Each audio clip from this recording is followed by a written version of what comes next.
महाकुंभ में मरने वालों के आंकड़े भी दे दें। अपने सरकारी हेलीकॉप्टर में फूड भर करके फूलों को डालने का काम किया, सोचिए।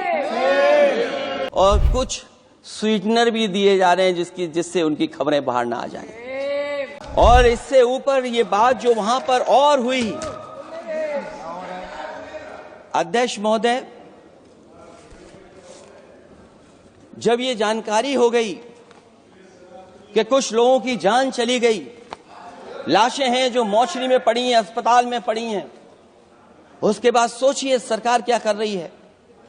अपने सरकारी हेलीकॉप्टर में फूड भर करके फूलों को डालने का काम किया, सोचिए। ये हमारी कहां की सनातनी परंपरा है। मैं जानना चाहूंगा सदन के माध्यम से हमारे माननीय सदस्य बताएं कि जहां लाशें पड़ी रही हों, न जाने कितनी चप्पलें पड़ी थीं, न जाने कितनी चप्पलें पड़ी थीं, न जाने कितने कपड़े पड़े थे, महिलाओं की साड़ियां थी, कपड़े थे, लेकिन उनको कैसे उठाया गया? उन सबको उठाया गया जेसीबी मशीन से, ट्रैक्टर की ट्रॉली से। उनसे उठा करके कहां फेंका कोई नहीं जानता, लेकिन जब उनको लगा कि वहां से बदबू आ रही है तो यही सरकार के लोग छिपाने लगे हैं।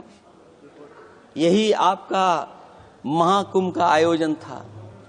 और हर बात को छिपाने के लिए न केवल ये लोग मीडिया का सहारा ले रहे हैं, मीडिया का सहारा लेते लेते सुनने में आया है कुछ दबाव और कुछ स्वीटनर भी दिए जा रहे हैं जिससे उनकी खबरें बाहर ना आ जाएं। और अगर अध्यक्ष मोदी ये बात सब गलत है मेरी, अगर ये बात सब गलत मैं कह रहा हूं, तो अभी तो नेता सदन को अभी भाषण देना है। और मैं ये बात और कहना चाहता हूं, आप अपनी तरफ से जानकारी कर लीजिएगा।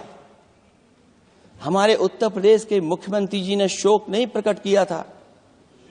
जब देश की राष्ट्रपति और प्रधानमंत्री जी ने शोक प्रकट किया, उसके बाद 17 घंटे बाद सरकार ने स्वीकार किया। अध्यक्ष मोदी, ये वो लोग हैं जो आज भी कोई सच्चाई स्वीकार नहीं कर सकते।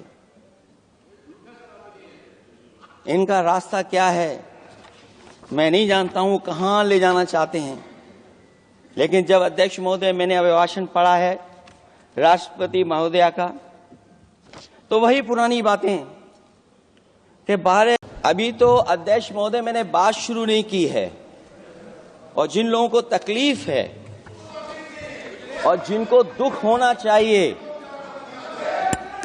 उनके बारे में मैं, हालांकि वो बाद में कहना चाहता था महाकुंभ के बारे में, लेकिन अध्यक्ष महोदय क्योंकि बहुत सारे माननीय सदस्य ये सुन नहीं सकते हैं, इसलिए मैं बात वहीं से शुरू करता हूं। आप देश के परम अभिभावक होने के नाते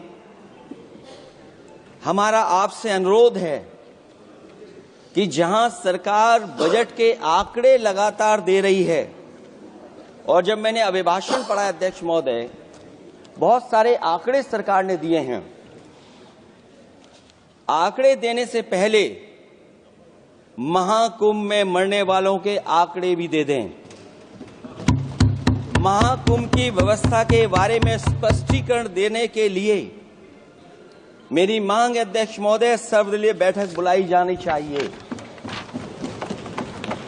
महाकुंभ आपदा प्रबंधन व खोया पाया केंद्र की जिम्मेदारी सेना को दी जाए।